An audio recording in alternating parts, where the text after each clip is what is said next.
तो क्या अमीर बनना सिर्फ किस्मत का खेल है, या संयोग, या फिर बहुत ज्यादा मेहनत का नतीजा, या फिर क्या इसका भी कोई विज्ञान हो सकता है, कोई तयशुदा तरीका? आज हम इसी सवाल पर थोड़ी बात कर रहे हैं और इसके लिए हमने वॉलेस डी वॉटल्स की एक पुरानी 1910 की किताब है the science of getting rich, उस पर आधारित एक विश्लेषण देखा है। और ये किताब ये दावा करती है कि अमीर बनने का एक बाकायदा वैज्ञानिक तरीका है जिसे सीखा जा सकता है। हाँ, ये बहुत दिलचस्प दावा है। तो आज का मकसद है कि इस किताब के जो मुख्य विचार हैं उनको जरा समझें। खासतौर पर ये लेखक जिस निश्चित तरीके या सर्टेन वे की बात करते हैं वो आखिर है क्या।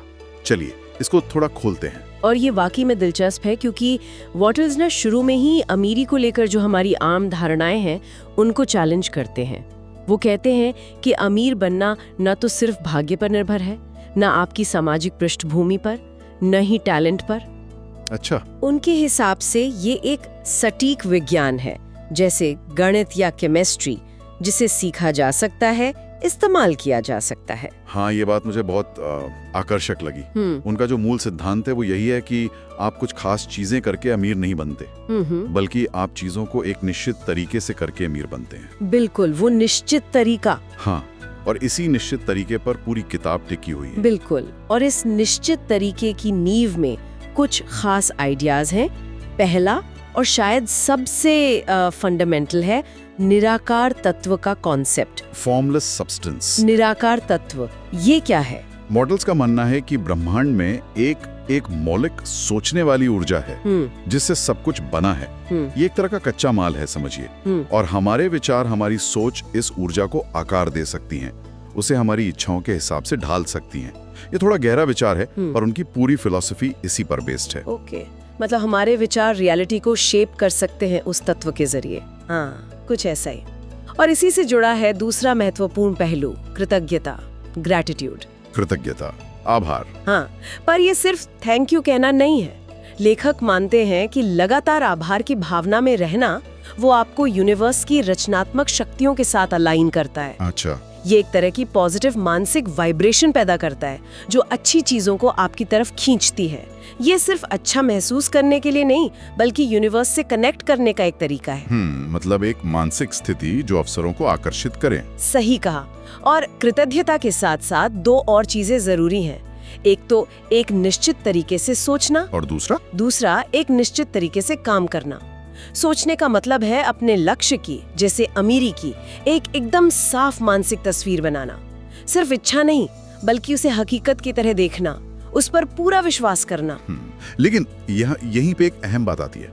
वॉटल्स साफ कहते हैं कि सिर्फ सोचते रहना काफी नहीं है, कल्पना करना काफी नहीं है। बिल्कुल। ये निश्चित तरीका तब तक अधूरा है जब तक आप रोजमर्रा की जिंदगी में सही दिशा में ठोस कदम नहीं उठाते। एक्शन। हाँ, एक्शन बहुत जरूरी है। एक्शन लेना अनिवार्य है।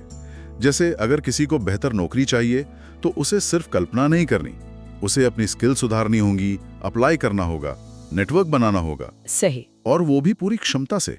मतलब विचारों को एक्शन में बदलना ही चाबी है। बिल्कुल सही। और एक और विचार जो मुझे खास तौर पर अनोखा लगा वो है उनका कंपटीशन को नकारना। हाँ, प्रतिस्पर्धा नहीं। हाँ, वो कहते हैं प्रतिस्पर्धा नहीं, सृजन, क्रिएशन। वॉटल्स का तर्क है कि यूनिवर्स में संसाधनों की कोई कमी नहीं है, सबके लिए जरूरत से ज्यादा है। इसलिए दूसरों से मुकाबला करने, उन्हें हराने या उनकी सफलता से जलने की जरूरत ही नहीं है। असली रास्ता है अपनी क्रिएटिव एनर्जी का इस्तेमाल करके कुछ नया बनाना, अपनी सोच से मौके पैदा करना। ये पाई बांटने की बजाय पाई को बड़ा बनाने जैसा है। ये आइडिया तो आज के कॉम्पिटिटिव माहौल में काफी अलग लगता है, जहां हर तरफ गला काट प्रतिस्पर्धा है। तो ये सोचने पे मजबूर करता है कि क्या वाकई सफलता के लिए दूसरों को पीछे छोड़ना ही बढ़ता है। वॉटल्स तो कहते हैं नहीं, असली दौलत अंदरूनी रचनात्मकता से आती है, बाहरी होड़ से नहीं। ये एक तरह से मानसिक अनुशासन की बात हुई। बिल्कुल। ये पूरी किताब इसी बात पर जोर देती है कि आपकी बाहरी दुनिया काफी हद तक आपकी अंदरूनी दुनिया का ही आईना है। सफलता या अमीरी, बाहरी हालात जैसे इकोनॉमी कैसी है या मौके हैं या नहीं, उनसे ज्यादा आपकी मानसिक स्पष्टता, आपके विश्वास, आपके नजरिए पर निर्भर करती है। वॉटल्स ने अमीरी को एक आध्यात्मिक और साथ ही एक लॉजिकल प्रक्रिया के रूप में पेश किया है, जो इसे हर किसी के लिए संभव बनाता है अगर वो उस निश्चित तरीके को अपना लें। तो कुल मिलाकर इस सारे विश्लेषण से क्या समझ आता है? ये किताब, जिसे अक्सर थिंक एंड ग्रो रिच या द सीक्रेट जैसी बात की किताबों की प्रेरणा भी माना जाता है। हाँ बिल्कुल। ये असल में धन कमाने का एक व्यवस्थित स्टेप बाय स्टेप तरीका बताती है। नहीं, ये सिर्फ पॉजिटिव सोचने की बात नहीं करती, नहीं, बल्कि सोच, भावना, विश्वास और कर्म, इन सब के एक खास तालमेल की बात करती है। हाँ, इसका सार यही है कि सोच बदलकर जीवन बदला जा सकता है। जैसा कि किताब का एक मूल संदेश है, अपने विचारों की क्वालिटी सुधारिए तो आपके जीवन की क्वालिटी अपने आप सुधर जाएगी। ये एक बहुत शक्तिशाली दावा है जो एक सदी बाद भी लोगों को अपील करता है।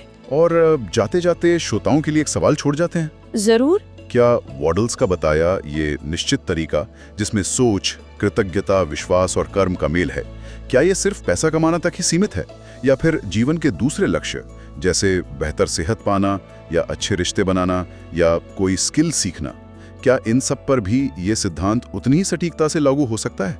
हाँ, सोचने वाली बात है। हाँ, ये सोचने वाली बात है कि क्या ये सिद्धांत यूनिवर्सल है